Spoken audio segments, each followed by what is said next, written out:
اور ایک غیرت ہے. یہ کس طرح ہم اپنے گھر میں ایک مرد کو گوارا کریں گے؟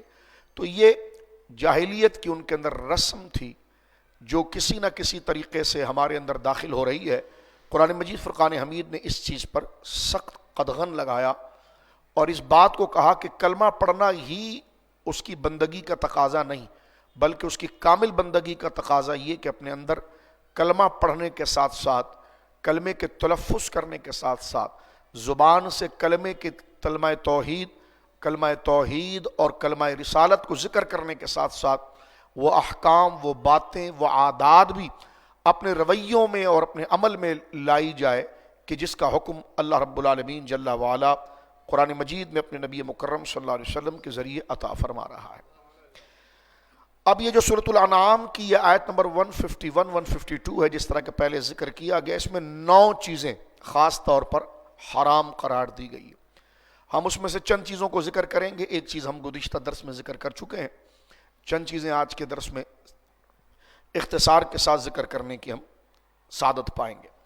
9 چیزیں حرام ہیں. اس کا مطلب یہ کہ یہ 9 کام جو ہیں یہ کسی صورت میں نہیں کرنے ہیں، اور اس کا اپوزٹ جو ہے، اس کا متضاد جو ہے، اس کا متقابل جو ہے، اس کے مقابلے پر جو ہے اس کا کرنا فرض ہے. یعنی جو حرام ہے، حرام کا مقابل، حرام کا اپوزٹ جو ہوتا ہے وہ فرض ہوتا ہے. جیسے نماز فرض ہے تو نماز کو چھوڑنا حرام ہے، تو جب نماز چھوڑنا حرام ہے تو نماز پڑھنا فرض ہے. جھوٹ بولنا حرام ہے تو پھر سچ بولنا فرض ہے. اسی طرح شرک کرنا حرام ہے تو توحید فرض ہے. اسی طرح ماں باپ کی نافرمانی کرنا حرام ہے تو پھر ماں باپ کی فرمان برداری کرنا یہ فرائض میں سے ہے، اور یہ اس درجے کے فرائض ہے جیسے نماز فرض ہے. یہ نہیں کہ نماز فرض ہو اور والدین کا ادب جو ہو گیا کہ کسی اور درجے میں ہو. یہ بیان احکام کے اعتبار سے یہ الگ الگ ڈسکس کیے گئے ہیں، لیکن رب کا ایک حکم ہونے کے اعتبار سے یہ فرائض کے اندر، جس طرح کچھ عقائد کے اندر فرائض ہیں، عقیدے کے کچھ فرائض ہیں، کچھ احکام اور اعمال کے فرائض ہیں، اور کچھ اخلاق و آداب کے فرائض. کیونکہ دین جو مکمل ہوتا ہے وہ 3 چیزوں پر ہوتا ہے. ایک عبادات ہیں، ایک احکام ہیں، اور ایک اخلاق ہیں. عبادات کے فرائض کیا ہیں؟ ہم جو ایمان مفصل یا ایمان مجمل کے اندر اللہ پر ایمان، رسول اللہ پر ایمان، سارے رسولوں پر ایمان، حضور کی لائی ہوئی شریعت پر ایمان، پچھلی ساری کتابوں پر ایمان، قرآن مجید پر ایمان، تقدیر پر ایمان، یہ عقائد کے فرائض میں سے ہے. اور احکام اور اعمال کے فرائض میں سے نماز کی فرضیت، رمضان کے روزے، زکوٰۃ صاحب نصاب کے لیے، اور صاحب استطاعت کے لیے جناب جو ہے کہ وہ زندگی میں ایک دفعہ حج جو فرض حج ہے اس کو ادا کرنا، یہ احکام کی عبادات میں سے. اس میں والدین کا احترام ہے اور اولاد کی تربیت ہے. اسی طرح جو ہے وہ اخلاق اور آداب کے فرائض ہیں، جس میں سچ بولنا فرض ہے، حیا فرض ہے، شرم فرض ہے، تواضع انکساری یہ فرض ہے. جس طرح نماز چھوڑنا حرام ہے، اسی طرح جھوٹ بولنا حرام ہے، تکبر حرام ہے، حسد حرام ہے، زنا حرام ہے. یہ تمام اخلاق بد جو ہیں یہ حرام ہے، اور یہ اخلاق خیر جو یہ فرض ہیں. یہ پورا اسلام کا مکمل طور پر جو ہے یہ نصاب ہے. قرآن کریم نے یہاں پر 9 چیزیں ذکر کی ہیں جو قابل غور ہیں، اور ہم نے یہاں سے جانے کے بعد اپنے گھر میں اس کا مطالعہ بھی کرنا چاہیے تاکہ ہمارے ذہنوں میں یہ اثبر ہو جائے اور ہمیں یہ مکمل طور پر یاد ہو جائے کہ خصوصی احکامات کیا ہیں جس کا ہم نے یہاں پر اللہ رب العالمین جل وعلا نے ہمیں جس کا پابند کیا ہے. فرمایا قل تعالوا اتلوا ما حرم ربکم علیکم الا تشرکوا به شیئا. مشرکین کی عادت تھی کہ وہ اپنے مطلب سے کسی بھی چیز کو حرام کر دیتے تھے اور اپنے مطلب سے کسی بھی چیز کو وہ حلال کر دیتے تھے. اللہ رب العالمین جل وعلا نے ارشاد فرمایا کہ قل اے حبیب آپ فرما دیجئے تعالوا اتلوا ما حرم ربکم علیکم الا تشرکوا به شیئا. اے حبیب آپ کہہ دیجئے کہ آؤ میں تم پر تلاوت کروں تمہارے رب نے تم پر کیا چیزیں حرام کی ہے. پہلی چیز اللہ تشرکوا به شیئا. اللہ نے سب سے پہلے جو چیز بندوں پر حرام کی ہے یہ کہ تم اس کے ساتھ کسی کو شریک ٹھہراؤ، یعنی شرک کرو. شراکت کا معنی شرک کی بحث ہم نے اختصار کے ساتھ گزشتہ جمعے ذکر کر دی تھی. فرمایا وہ دوسری چیز کیا ہے جو اللہ نے حکم عطا فرمایا ہے, وَبِالْوَالِدَيْنِ احسانا, اور اپنے ماں اور باپ کے ساتھ اچھا سلوک کرو, یہ فرض ہے, اور نافرمانی کرنا یہ حرام ہے. فرمایا وَلَا تَقْتُلُوا أَوْلَادَكُمْ مِنْ إِمْلَاقٍ, اور رزق کی کمی کہ میں کھلاؤں گا کیا, ان کے ساتھ کیا ہوگا, اس بحث میں پڑھ کے اپنی اولادوں کو قتل نہ کرو. اس کی بحث انشاءاللہ آئے گی, اس آیت کی تفسیر ہم ذکر کریں گے. اللہ فرما رہا ہے نحن نرزقکم وإیاہم, ہم تمہیں بھی رزق دیتے ہیں اور ان کو بھی. ولا تقربوا الفواحش ما ظہر منها وما بطن, اور بے حیائی کے کاموں کے قریب نہ جاؤ خواہ وہ ظاہر ہو یا پوشیدہ ہو. یہاں پر سب سے پہلی جو ہم چیز ذکر کرنا چاہتے ہیں, دو چیزوں کو یہاں پر آج ذکر کریں گے, اور کچھ چیزیں کچھ طوالت کے ساتھ ہے, اس کے آنے والے جمعے انشاءاللہ العزیز اس کی تشریح کی جائے گی. یہاں فرمایا گیا کہ ولا تقربوا الفواحش ما ظہر منها وما بطن, اور بے حیائی کے کاموں کے قریب نہ جاؤ, وہ ظاہر ہوں یا پوشیدہ, یعنی چاہے وہ بے حیائی ظاہری بے حیائی ہو یا پوشیدہ بے حیائی ہو. اللہ رب العالمین نے فرمایا دونوں سے تم نے پرہیز کرنا ہے.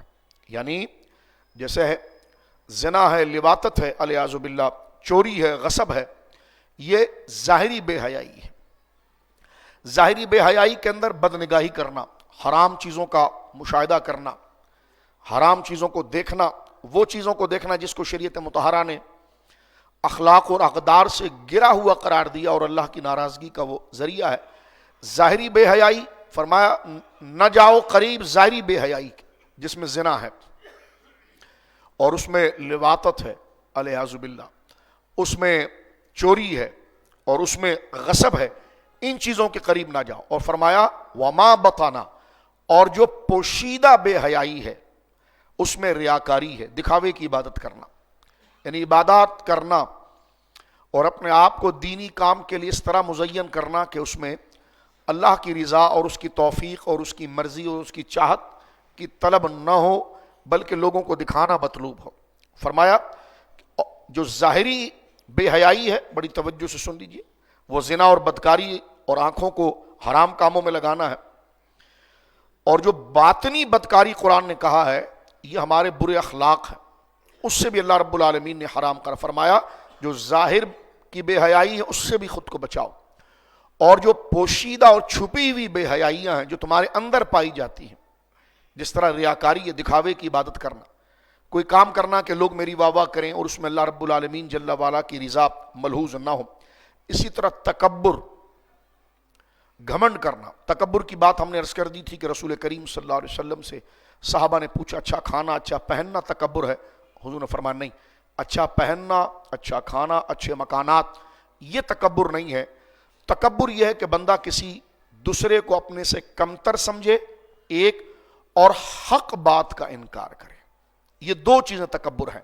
یعنی ایک مسئلہ اس کے سامنے حق آ چکا ہے لیکن وہ اس کا انکار کرتا ہے, اور کہ بھائی ہم نے تو کبھی نہیں سنا, ایسا کیسے ہو سکتا ہے, ہمارے لیے کیسا ہے, ہم نے تو دین کی اتنی خدمت کی ہے. تو اگر آپ نے دین کی اتنی خدمت کی ہے تو کیا آپ کو یہ اجازت مل جائے گی کہ آپ رب کی نافرمانی بھی کرتے رہیں؟ تو متکبر آدمی کی عادت یہ ہے کہ وہ اپنے احسانات گنوانا شروع کر دے گا. میں نے تو فلاں جگہ بھی نیک کام کیا تھا, میں نے تو اتنے خطابات کیے تھے, میں نے اتنی کتابیں لکھی تھی, میں نے اتنے غریبوں کو کھانا بل کھلایا, میں نے اتنے مدرسے بنائے, میں نے اتنے علماء کی خدمت کی. تو بھائی وہ ساری کام جو کیا اللہ کی رضا کے لیے آپ نے کیا, لیکن یہ جو آپ کام کر رہے ہیں یہ غلط کر رہے ہیں. تو متکبر آدمی کی عادت یہ ہے کہ وہ حق کو قبول نہیں کرتا, وہ اپنی ذات کو فوراً آگے لاتا. یہ بہت بڑا چور ہے جو ہمارے اندر ہوتا ہے جس کو ہم پہچان نہیں پاتے. ہم عموماً سمجھتے ہیں کہ تکبر کا معنی صرف یہ ہے کہ کسی کو گھٹیا اور ہلکا سمجھنا, کہ اپنے سے کمتر سمجھنا, اپنا پہنا ہوا لباس, اپنی سواری, اپنے مکانات پر فخر کرنا اور دوسرے کے مکان اس کے لباس کو کمتر, اس کو حقیر سمجھنا. یقیناً یہ بڑی فرسودہ اور بے حیا بات ہے اور یہ تکبر ہی ہے. لیکن تکبر یہاں تک نہیں ہے کہ کسی کو گھٹیا سمجھنا.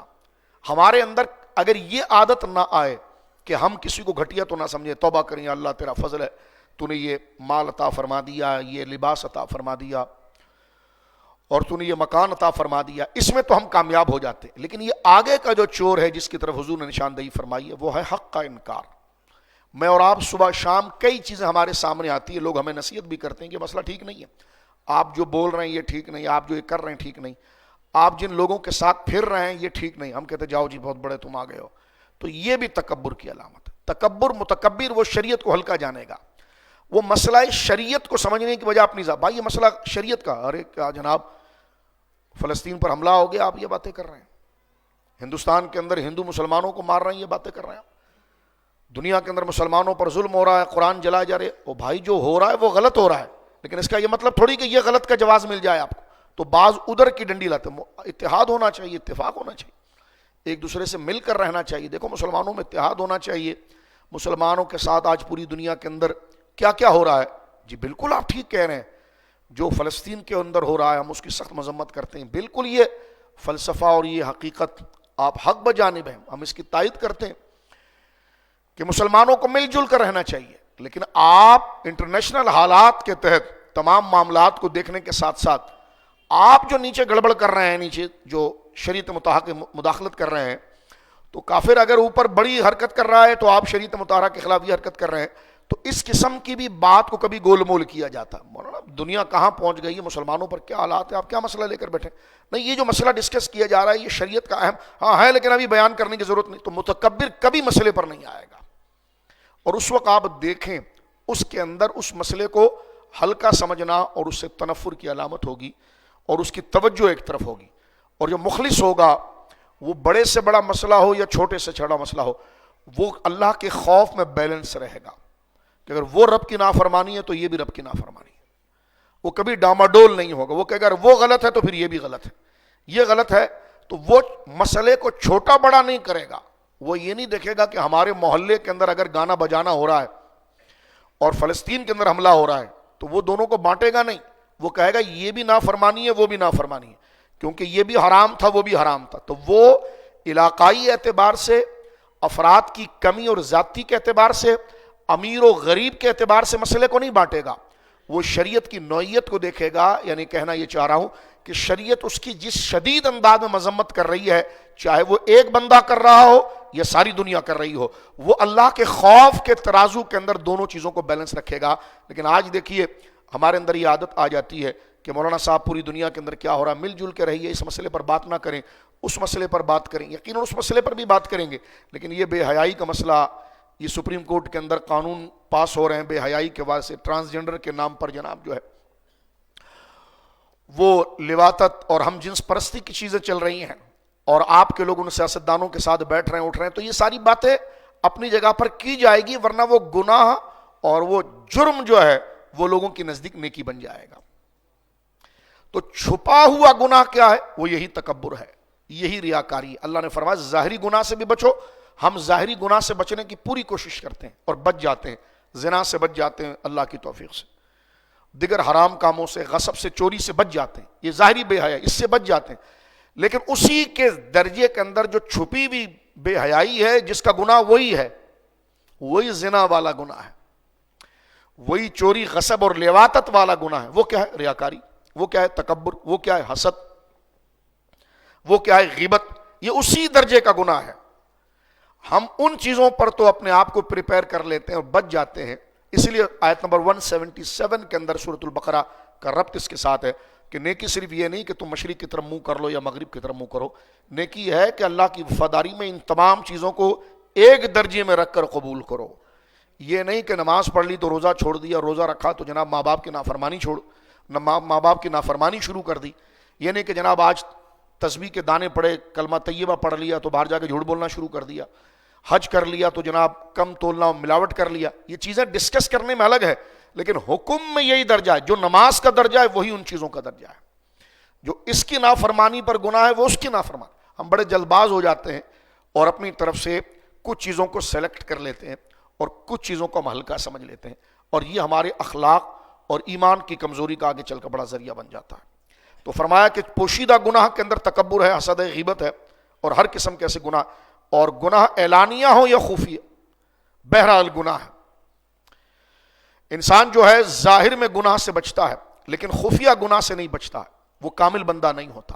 یعنی لوگوں کے سامنے غلط چیزوں کو نہیں دیکھے گا لیکن تنہائی کے اندر ٹی وی پر دیکھ لے گا. لوگ مجھے کیا کہیں گے، اس وجہ سے وہ بے حیائی کے نظارے نہیں کرے گا لیکن تنہائی میں موبائل کے اندر وہ دیکھے گا. تو یہ دیکھیے یہ عمل کا نفاق ہے، یہ منافقت کی علامت ہے. اور میں اور آپ کس درجے کے اندر مومن ہیں اس کو میں اور آپ خود چیک کر سکتے ہیں کہ ہم تنہائی میں کیا اسی طرح پریپیئر اور مخلص ہیں جیسے مسجد کے اندر ہیں. کیونکہ تنہائی کے اندر ہمیں کوئی ٹوکنے والا نہیں ہوتا، ہمیں کوئی روکنے والا نہیں ہوتا. اس وقت ہمیں مکمل اختیار ہوتا. اس وقت دیکھنا ہے کہ ہمارے اندر عشق رسول کتنا ہے، اس وقت دیکھنا ہے ہمارے اندر خوف خدا. یہ تو ماحول ہمیں خوف دلا رہا ہے، ماحول خوف دلا رہا ہے کسی کو گالی نہ دیں، ماحول خوف دلا رہا ہے کہ حرام چیزوں کو نہ دیکھ، ماحول خوف دلا رہا ہے کہ گانے نہ سنیں. یہ تو ماحول خوف دلا رہا ہے کہ لوگ ہمیں کیا کہیں گے. لیکن تنہائی میں جب میں اور آپ آزاد ہو جاتے ہیں اس وقت پتا چلے گا کہ ہمارے اندر خوف خدا کتنا ہے. کوئی بندہ، بزرگ کہتے ہیں الیاذ باللہ اللہ ہمارے حال پر رحم کرے، بندہ یہ چیک کرنا چاہے کہ مرتے وقت میری کیفیت کیا ہوگی. اللہ اکبر. نزا کے وقت جب روح نکالی جائے گی تو میری توجہ کہاں پر ہوگی. ہم دعا کرتے ہیں یا اللہ خاتمہ بالخیر دے، آمین. کہ سینے میں غرغرے کی آواز پیدا ہوتی ہے، خراٹی کی آواز آتی ہے جب روح لیا جاتا ہے. اللہ اکبر. تو اس وقت کیونکہ مومن کی عمل کا دار و مدار اس کے خاتمے پر کہ اس وقت اس کی زبان پر کیا رہا، یہ بہت ہی خطرناک اور ضروری بات ہے. اس وقت اس کی زبان پر کیا رہا، اس وقت کیا بولی بولتا رہا. تو میں اور آپ اگر اس کو چیک کرنا چاہیں تو جو عاملین ہیں، صالحین ہیں، اولیاء ہیں، وہ فرماتے ہیں بیٹا بالکل آپ یہ زندگی میں ابھی موت کا وقت آیا نہیں ہے، لیکن آپ اس بات کو چیک کر سکتے ہیں کہ جب روح لینے کے لیے فرشتہ سامنے کھڑا ہوگا تو کافر کے سامنے بھی ہر چیز آ جاتی، فرشتے نظر آتے ہیں، اس کو بالکل پتہ چل جاتا ہے اسلام حق ہے. وہ اس وقت اس کی آنکھیں کھلی ہوتی، اس کی جو آنکھیں کھلتی ہیں اور وہ تعجب میں اس کی آنکھوں کی پتلیاں گھومنا شروع ہوتی ہے، یہ اس بات کا اشارہ ہوتا ہے کہ وہ عالم غیب کو دیکھنا شروع کر دیتا ہے. اور قرآن نے کہا ہے اس وقت وہ کلمہ پڑھنا چاہتا ہے، اس وقت وہ توبہ چاہتا ہے، لیکن رب فرماتا ہے کہ نہیں، اب توبہ کا دروازہ بند ہے، کیونکہ اس وقت تو نے دیکھ لیا ہے. جب دیکھ لیا ہے تو پھر کیا توبہ کرے گا. تیرا امتحان تو یہ تھا کہ بن دیکھے ہماری بات کو مان کر تو غلط کام سے بچتا. تو دو وقت کی توبہ قبول نہیں ہوتی، ایک تو نزا کے وقت کی توبہ غرغرے کی، میں اب تبت الان، میں اب توبہ کرتا ہوں. اللہ فرماتا نہیں، اب توبہ کا دروازہ تیرے لیے بند ہے. ایک تو توبہ کا دروازہ معاذ اللہ اس وقت بند ہوگا جب قیامت قریب ہوگی اور وہ کفار پر بند ہوگا. لیکن ایک توبہ کا دروازہ جب بند ہوتا ہے جب سینے سے روح کو کھینچا جاتا ہے، اور جو نزا کا وقت ہے وہ توبہ کے وقت دروازہ بند ہونے کا وقت ہوتا ہے. اس وقت کی توبہ قبول نہیں ہوتی کہ وہ اپنے گناہ، کیونکہ وہ مشاہدہ کر رہا ہوتا ہے ہر چیز سے. اور دوسرا وہ شخص جو گناہ کو ہلکا جانتا ہے، گناہ کر لیتا ہے، ابھی کیا تو کیا، اس کا کیا آپ مجھے بتائیے، کیا یہ کبیرہ ہے، یہ صغیرہ ہے، وہ اس چکر میں پڑا رہتا ہے.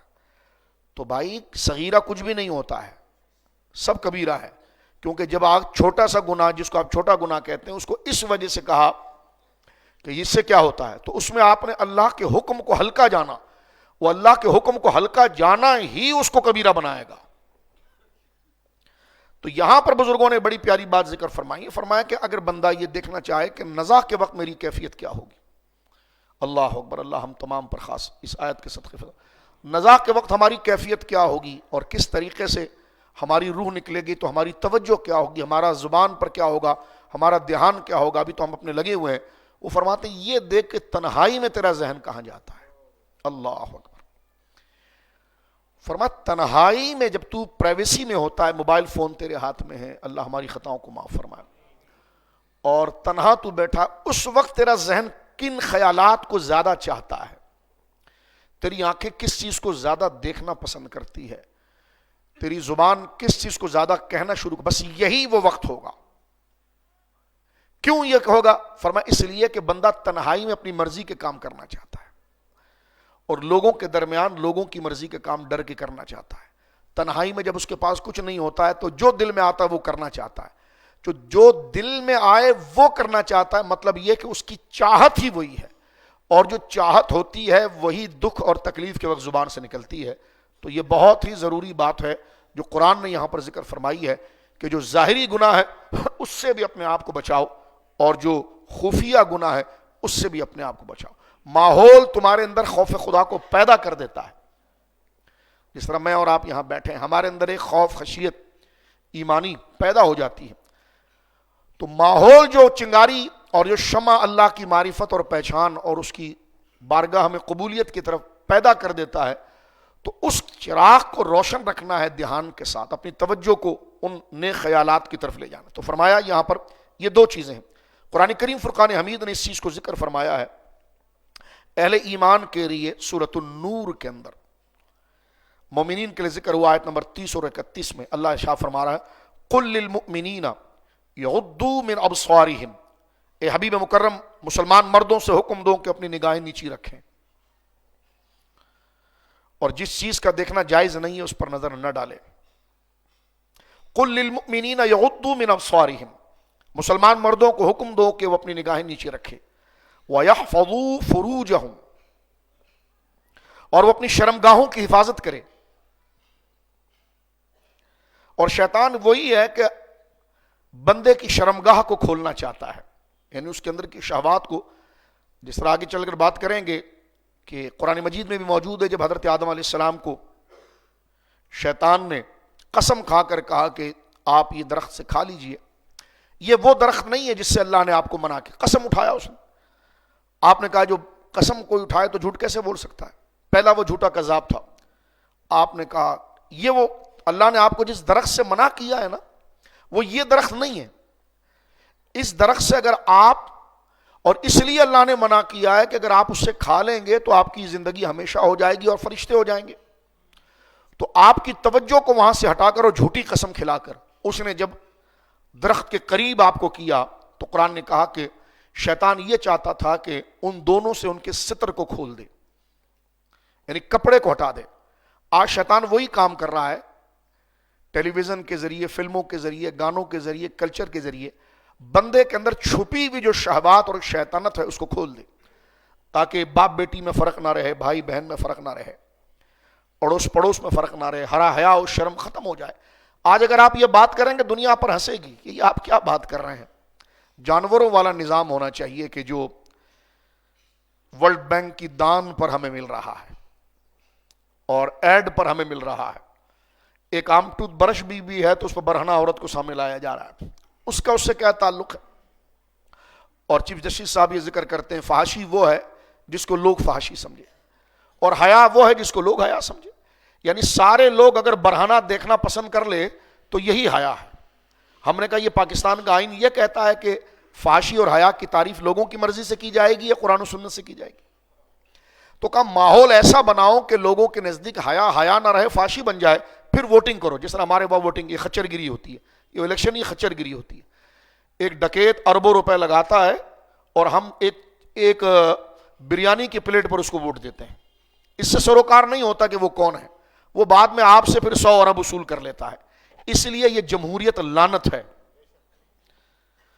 جس میں پہلی شرط کے پیچھے جو ہے ہمارے حکمران بھاگتے ہیں، امین و صادق۔ یہ شرط عجیب ہے، پھر تو کوئی نہیں رہے گا، تو جہنم میں جاؤ، پھر تم غرق ہو جاؤ۔ جب تم امین و صادق ہو ہی نہیں تو تم مقتدا کیسے بنو گے؟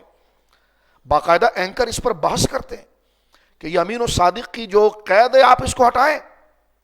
ہم نے کہا جو امین و صادق نہ ہو وہ باپ ہو سکتا ہے؟ جس کی نگاہیں اپنے بچوں کے لیے امین نہ ہو، اور جو اپنے بچوں کے لیے صادق نہ ہو، جو امام، جو استاذ، جو مرشد اپنے ماتحت کی امانت کا امین نہ ہو، اس کی حیا کا امین نہ ہو، باپ کی نگاہیں اگر بیٹی پر امین نہ ہو، اور اولاد کی حیثیت اور مرتبے پر وہ سچا نہ ہو، تو باپ کیا صرف اسی کو کہا جاتا ہے جس سے پیدا ہوتے ہیں، یا اس کے کوئی حقوق ہے؟ تو ہر شخص جس کے ماتحت لوگ ہیں، جس پر وہ اعتماد کرتے ہیں نیچے والے، اس مقتدا کے اندر پہلی شرط یہ کہ وہ امین ہو اور صادق ہو، کہ وہ ان کے ساتھ حیا کرنے، ان کی امانتوں کا پاسدار ہو، اور ان کے ساتھ کہتے جی امین و صادق کی شرط لگائیں گے تو پھر ہر بندہ جو ہے کہ وہ امین و صادق، اب جن کو امین و صادق کے نام پر گزارا تھا اب ان سے مطلب نکالنے کے لیے واپس لے آئے ہیں۔ لیکن خیر دنیا جو بھی کرتے رہے، میں اور آپ قرآن کے مکلف ہے، اس لانتی جمہوریت کے مکلف نہیں ہے۔ ایک نظام بن چلا ہے۔ اب آپ دیکھیں بڑے بڑے ڈکیت الیکشن میں کھڑے ہوتے ہیں اور وہ کوئی ڈرا کر ووٹ لیتا ہے، کوئی کیا کرتا ہے۔ سندھ کے اندر کئی یا رسول اللہ کہنے والے کینڈیڈیٹ کو مار دیا گیا، کچھ بھی کل پرسوں بھی ہوا ہے، مارا گیا، شہید کر دیا ان کو لڑکانہ کے قریب۔ میں نے کہا ایک وہ جماعت جو کراچی میں بوری بناتی تھی اور یہ اس کے خلاف بولتے تھے، تو انہوں نے عملی مظاہرہ بتایا، کیونکہ انہوں نے دیکھ لیا کہ ہم نے کرپشن اور جھوٹ اتنا بولا ہے کہ لوگ ہمارے ساتھ نہیں ہیں، لوگ اس طرف آئیں گے، تو مارنا شروع کر دیا۔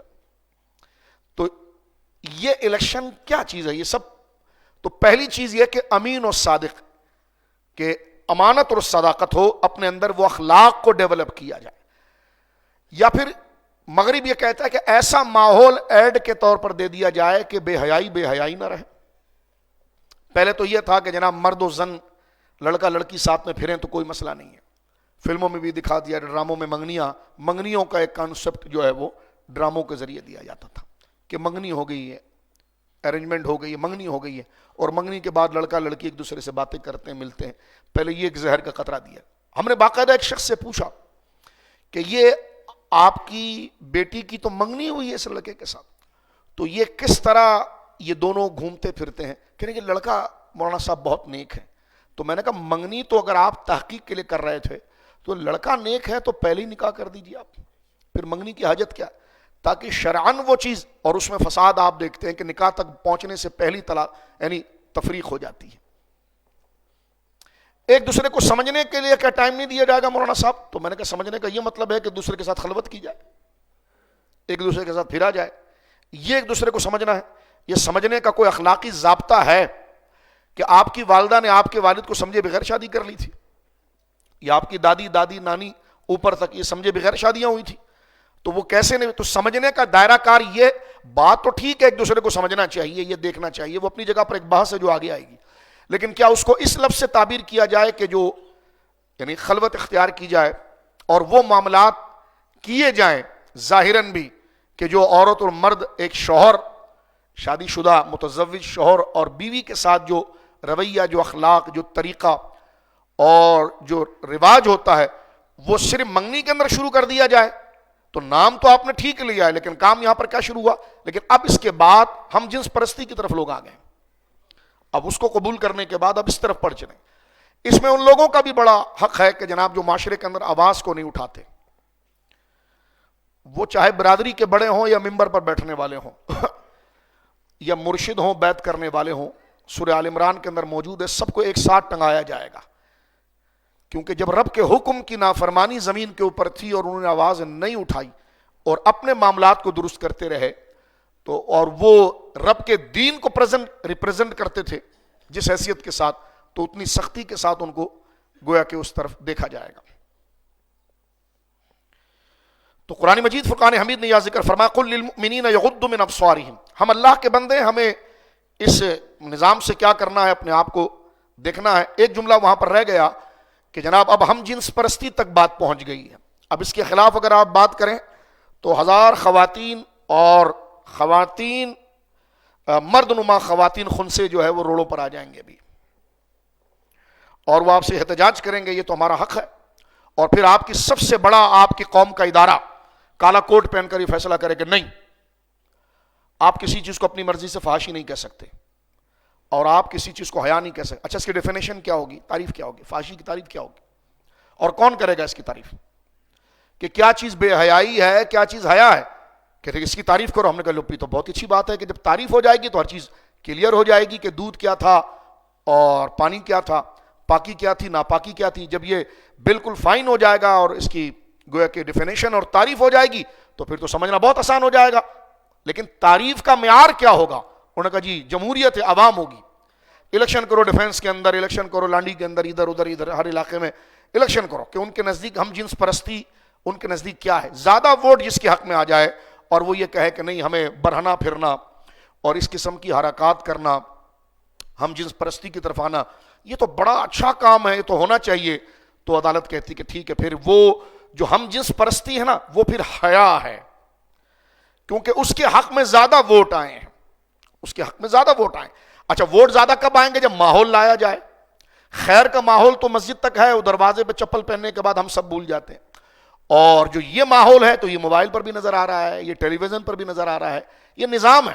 ابھی آپ دیکھیں الیکشن شروع ہو رہا ہے، ایک ایک چینل کو ایک ایک تنظیم کروڑوں روپے دیتی، ہمیں دکھائیے ذرا زیادہ. میں حیران ہوں کہ وہ یہ کیسے ادارے ہیں جو مطلق العنان ہیں کہ پیسہ پکڑو. آپ کس چینل کا نام میں آپ کے سامنے لوں؟ سب آپ جانتے ہیں. باقاعدہ جوڑ توڑ شروع ہو چکی، بڑی بڑی تنظیمیں ہیں. اور آپ نے بھی دیکھا کہ جناب ایک مہمیں چلتی ہیں اور اس کے تحت چینل ظاہر سی بات ہے آپ انسان ہیں، میں انسان ہوں، جس چیز کو ہم بار بار روزانہ دیکھیں گے وہی ہمیں اچھے لگنے لگے گا. جنہوں نے پورا پاکستان لوٹ لیا ہے لیکن ان کو ایسے شریف بنا کر پیش کیا جائے گا. انسان ہے، ہمارا حافظہ اور ہمارا ہاضمہ دونوں کمزور ہے. ہم بھول جاتے ہیں کہ کل کیا ہوا تھا، پرسوں کیا ہوا تھا. اسی سندھ میں بت پرستی بھی شروع کی گئی تھی، مورتیوں کو بھی پوجا گیا تھا، لیکن ہم سید صاحب کے کارڈ پر اور فلاں کے کارڈ پر ہم بکنا شروع ہو جائیں گے. تو اس طرح چینل خریدے جاتے ہیں. تو خدا کے واسطے غور کرنا چاہیے. جب ایک دھوکے کا نظام ہمارے سامنے جس پر میں اور آپ ایگری ہیں کہ یہ دھوکا ہے، تو پھر اس کے اندر اپنے آپ کو ملوث کر کے اپنی زندگی جو تیزی کے ساتھ ختم ہو رہی ہے اور قرآن کا جو حکم ہے جس کے انجام سے ہم غافل ہو رہے ہیں، تو ہم اپنا خود نقصان کر رہے ہیں. وہ کہتے ہیں کہ جناب ماحول ایسا دے دو کہ ماحول اس طرح کا ہو جائے کہ جناب جس میں بے حیائی بھی جو ہے وہ حیا لگنے لگے، اس کے بعد الیکشن ہوگا. خیر کے فروغ کا کیا ماحول ہے؟ سچ بات کرنے کا کیا ماحول ہے؟ آپ ایک بینر نہیں لگا سکتے، آپ برملا ایک لائیو بات نہیں کر سکتے، لیکن بے حیائی کے کام اگر اندر ہے تو آپ کے معزز لوگ جناب جو اس بے حیائی کے کام کے اندر آپ کو باقاعدہ نظر آئیں گے. تو ادارہ یہ کہہ رہا ہے کہ جناب جو ہے کہ جس چیز کو عوام بے حیائی کہے گی نا وہی بے حیائی ہے، اور عوام حیا کہے گی وہی حیا. اگر عوام کے نزدیک برہنہ اور ننگا پھرنا یہ حیا ہے تو بس یہی حیا ہے. اگر تم نے ایسے بندے کے خلاف بات کی تو حضرت فرماتے ہیں کہ آپ پر FIR ہوگی. اتنی سختی سے منوایا جاتا اور یہ فیصلہ ہو چکا ہے. تو کچھ نہ کر سکے تو میری اور آپ کی جو اپنی ایمانی ریاست ہے سینے کی، اس پر مجھے اور آپ کو غور کرنا چاہیے. قرآن کریم یہاں ذکر کر رہا ہے. آپ کہہ رہے ہیں مولانا صاحب کیا بات کر رہے ہیں؟ میں نے کہا یہ دین پر ایسی کئی کربلائیں آتی ہیں، لوگ کوفے کے گھروں کو گنتے ہیں اور اہل حق و تنہا جن کے ہاتھ خالی بظاہر ان لشکروں کے نظریے و صداقت کو دیکھتے ہیں. آج مانا کہ ہمارے ہاتھ خالی ہو چکے ہیں، لیکن ہم قدرت کی اس آزمائش کو دیکھ رہے ہیں کہ غالب دینی ہوگا. تم کاؤنٹنگ کر رہے ہو گھروں کی، تو رب کی بارگاہ میں یہ کاؤنٹنگ نہیں دیکھی جاتی ہے، نظریے کی صداقت کو دیکھی جاتی ہے. وہ اگر تنہا بھی ہوگا تو اللہ اسی کو غلبہ دے گا. فرمایا قل للمؤمنین یغضوا من ابصارهم ویحفظوا فروجهم. مومن مردوں سے کہہ دو کہ وہ اپنی نگاہوں کو نیچے رکھیں اور وہ اپنی شرمگاہوں کی حفاظت کریں. ذالک ازکا لہم، اور یقیناً یہ ان کے لیے جو گویا کہ اللہ رب العالمین جل وعلا ارشاد فرما رہا ہے، یہ ان کے لیے سب سے زیادہ ستھرا کام ہے. ان اللہ خبیر بما یصنعون، اور یقیناً اللہ کو ان کے کیے ہوئے کاموں کی خبر ہے. یہ نہیں کہ کیس معاف ہو جائیں گے، ایسا نہیں ہوگا. نہیں ہم تو بڑے بزرگ کے مرید ہیں، اتنا زیادہ پکڑا جائے گا، کیونکہ سہارا تم نے اللہ کی مرضی کا لیا اور پھر نافرمانی. رسول کریم صلی اللہ علیہ وسلم کا ارشاد ہے کہ حضور سے پوچھا گیا یا رسول اللہ سمجھدار کون ہے اور بے وقوف کون ہے؟ حضور نے ارشاد فرمایا الکیس، سمجھدار وہ ہے من دان نفسہ وعمل بعد الموت او کما قال. فرمایا سمجھدار وہ ہے کہ جس نے اپنی بری خواہشات کو اللہ کے حکم کے سامنے گرا دیا اور وہ کام کیا کہ جو قیامت کے دن اس کو اجر ملے. اور فرمایا والعاجز، حضور فرماتے ہیں بے وقوف ہے وہ شخص من اتبع نفسہ ہواہ وتمنى علی اللہ. بے وقوف ہے وہ شخص، اس کی بے وقوفی کیا ہے، اس کی جہالت کیا ہے کہ اس نے ہر دماغ میں آنے والی بری خواہش کے پیچھے چل پڑا. وتمنى علی اللہ، اور یہ بے وقوفی اس کی انتہا پر تھی کہ جو برا خیال آیا اس کے انجام، اس کی جواب دہی، اس کی برائی کو سرے سے فراموش کر کے وہ اس کے پیچھے چل پڑا. اور اس کی کم عقلی کی اور بے وقوفی کی انتہا یہ تھی وتمنى علی اللہ، اور امید کر رہا تھا کہ اللہ مجھے بخش دے گا. یہ ہے اس کی بے وقوف. میں فلاں مرید ہو جاؤں تو بخشا. بالکل نسبتیں بخشواتی ہیں، لیکن اس کو ذریعہ فحاشی بنا دیا جائے اور کہا جائے کہ میں ان کی نسبت سے بخش دیا جاؤں گا. رب نے حضور فرماتے والعاجز، وہ بندہ بے وقوف ہے جو اس بھروسے پر رہے کہ میں اپنی مرضی سے سارے اللہ کی نافرمانی کے کام کرتا رہوں، پتہ ہے یہ اللہ ناراض ہوتا، پھر وہ کام کر رہا ہے. وتمنى علی اللہ، اللہ غفور رحیم ہے. حالانکہ بات ٹھیک ہے، اللہ غفور رحیم ہے. اللہ کو غفور یقین کر کے اس کی نافرمانی کرنا، حضور نے فرمایا والعاجز، وہ بدترین قسم کا بے وقوف ہے کہ جس کو پتہ ہی نہیں ہے کہ وہ بے وقوف اور جہالت کے کام کر رہا ہے. ایک تو گناہ کے کام کر رہا ہے اور اس پر امید یہ لگا رہا ہے کہ اللہ رب العالمین جل وعلا مجھے بخش دے گا. آج یہ تصورات ہمارے اندر پیدا ہوتے ہیں. میں نے ابھی جمعے کی نماز پڑھ لی ہے نا، ابھی درود شریف پڑھ لیا، تو اللہ بخش دے گا، میں فلاں کے ساتھ وابستہ ہوں. یہ ساری چیزیں اپنی جگہ پر درست ہیں، جبکہ وہ شریعت کے دائرے کے اندر وہ نسبتیں بھی کامل ہیں، وہ شفاعت بھی برحق ہے، وہ تمام معاملات. لیکن اس نیکی کے جذبے کے اندر خود کو فرعون بنانا اور رب کی نافرمانی کی طرف لانا اور یہ امید رکھنا کہ رب مجھے بخش دے گا اس لیے کہ میں حضور کا امتی ہوں، سرکار میری شفاعت فرمائیں گے، یقیناً یہ حق ہے، حضور کی شفاعت کا منکر گمراہ ہے. لیکن اس نیت کے ساتھ پھر نافرمانی کرنا، حضور نے فرمایا والعاجز، وہ کم عقل اور جاہل ہے. جسے حضور کم عقل کہہ دے اس کو کون چیز بڑھاوا دے سکتی ہے.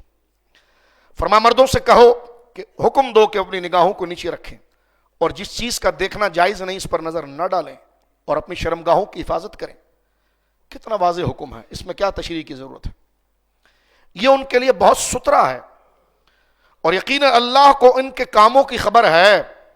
آگے ارشاد ہو وَقُلْ لِلْمُؤْمِنَاتِ يَغْضُضْنَ مِنْ أَبْصَارِهِنَّ، اور مسلمان عورتوں کو حکم دو کہ وہ اپنی نگاہیں نیچی رکھیں. وَيَحْفَظْنَ فُرُوجَهُنَّ وَلَا يُبْدِينَ زِينَتَهُنَّ، مسلمان عورتوں کو حکم دو کہ اپنی نگاہیں نیچی رکھیں، اپنی پارسائی کی حفاظت کریں اور اپنے بناؤ سنگار کو نہ دکھائیں مگر ان کے لیے جن کو اللہ رب العالمین نے ان کے لیے جائز رکھا ہے. یہاں پر جو بات ہے اس پر میں بات کو ختم کر رہا ہوں کہ اللہ رب العالمین جل وعلا کے ان حکم میں سے ایک حکم یہ ہے کہ ظاہری گناہ سے بھی خود کو بچاؤ اور باطنی گناہ سے بھی بچاؤ. ایک قرآن کریم کی آیت کی طرف مزید توجہ کیجیے جو یہاں پر ذکر کی جا رہی ہے. اللہ رب العالمین جل وعلا کا ارشاد ہے، اور یہاں پر دیکھیے جو سپورٹر بنتے قانون کے طور پر باقاعدہ اس قسم کے ڈرامے لانچ کیے جاتے ہیں. رمضان شریف کے اندر ذرا وہ دوپٹہ سر پر آ جاتا ہے اور وہی ایکٹر پھر آپ کو ممبروں پر ملتے ہیں اور آپ کے ساتھ دینی باتیں کرتے ہیں. یہ دین کی اہمیت، اس کی شناخت، اس کی قدر، اس کی حرمت کو توڑنے کے لیے، تاکہ آنے والی یوتھ کے نزدیک دین کچھ نہ رہے. یہ بھی ٹھیک ہے، یہ ٹھیک، کیونکہ مین چیز ہے کہ جو ریپریزنٹ کر رہا ہے اس کا اپنا کردار کیا ہے، اس کے کردار سے اس کا نظریہ پیش کیا جائے گا.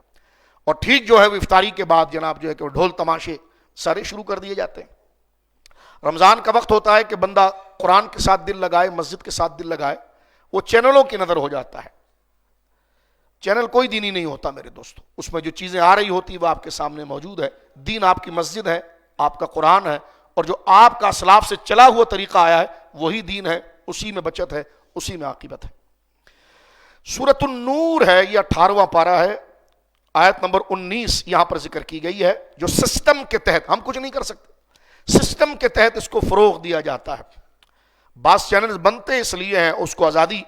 ابھی آپ کوئی بات کیجئے ٹیلی ویژن پر بیٹھ کر اس غلطی پر تو پیمرے کا نوٹس آ جائے گا آپ کو کہ آپ نے اس بندے کے بارے میں کہا ہے کہ جس نے فحاشی کے بارے میں. ہم نے کہا بھائی وہ کسی بھی عہدے کے اوپر بات غلط کی اس نے، جس طرح ابھی میں نے چیف جسٹس کی بات کی آپ کے ساتھ، اس کا دماغ چل گیا، کیا بکواس کر رہا ہے وہ. میں نے کہا اگر میں معاشرہ ایسا بنا دوں جس میں آپ کو گالی دینا بالکل ٹھیک ہو تو آپ میرے قبول کر لیں گے؟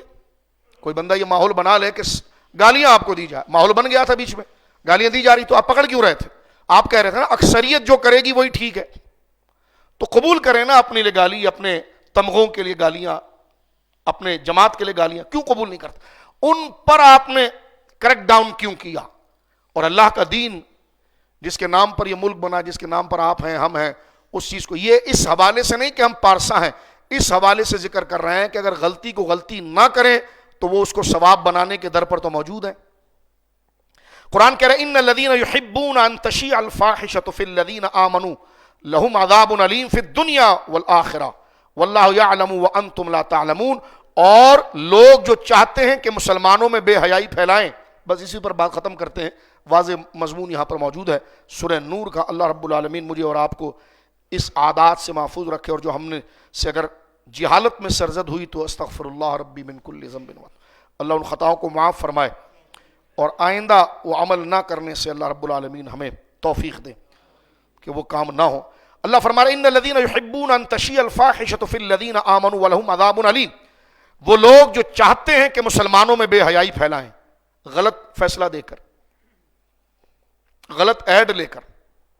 یہ آپ کا اتنا مہربان ہے، آپ کے چچا اور ہمارے چچا کا بیٹا رشتہ دار ہے جو یہ 1000 ارب ڈالر اس کے لیے، تو 2 کروڑ ڈالر اس کے لیے، تو 3 کروڑ ڈالر اس کے لیے، تو اس کا نظارہ میں اور آپ دیکھتے ہیں. ہم تو اتنے محدود کر دیے گئے کہ اس وقت مسجد پر کئی بیٹھے وہ لوگ کہتے ہیں ہمیں ڈر لگتا ہے کہ کہیں یہاں سے پولیس پکڑ کے نہ لے جائے، کہ یہ بات بھی ہم کریں نہ کریں.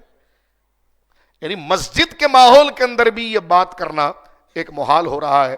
تو آپ نے جاگنا چاہیے. سب سے بڑی طاقت آپ ہیں. آپ سے اور ہم سے پوچھا جائے گا، کوئی کچھ نہیں کر سکتا. جب ہم بدر و حنین و کربلا ان تمام چیزوں کو پڑھتے ہیں، ہم کسی پر ہاتھ ڈالنے والے نہیں ہیں، لیکن ہمارے پاس سب سے پہلا حق نہ عدالتوں کا نہ کس کا ہے، ہم سے سب سے پہلا حق قرآن اور اللہ کا ہے. اتنا تو ہمیں اختیار دیا جائے، اور کوئی جبر نہیں ہے، کوئی تشدد نہیں.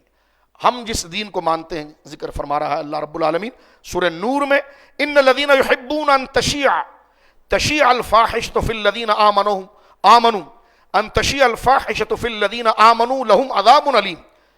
وہ لوگ جو چاہتے ہیں کہ مسلمانوں میں بے حیائی پھیلائیں، جو مسلمانوں میں بے حیائی پھیلائیں. تم اور کیا چاہ رہے ہو، کیا دکھا رہے ہو؟ یہی چاہ رہے ہو نا کہ یہ چیزیں پھیلیں. یہ قرآن کہہ رہا ہے. تم نے جو فیصلہ دے دیا اس لیے دیا ہے نا، بڑھاپے میں آپ چلے جاؤ گے، برطانیہ کی نیشنلٹی لوگے، اور اس کے بعد موت کا جھٹکا آ جائے گا. تم قبر چاہے برطانیہ کی ہو یا پاکستان کی ہو یا جناب کہیں کی بھی ہو، تو قبر ہی ہے.